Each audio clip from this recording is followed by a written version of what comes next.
How to fix Modern Warfare Dev Error 6034 on Windows and Xbox One. Part 1, for PC players. 1. Update your graphics driver using the recommended Avast driver updater in this video guide. 2. 2.1 Delete the following items from Modern Warfare or Warzone installation folder. .patch.result. .product/spyboxk. x64.dll, launcher.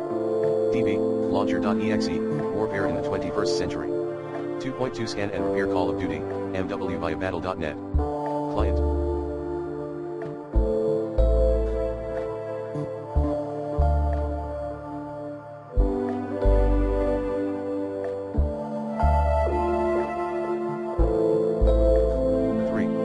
Update your Warzone app.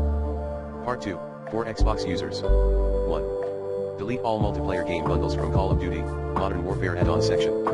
Note that you may keep MP2 pack and multiplayer pack 3. Restart your Xbox. 2. Remove and reinstall Warzone on your console. 3.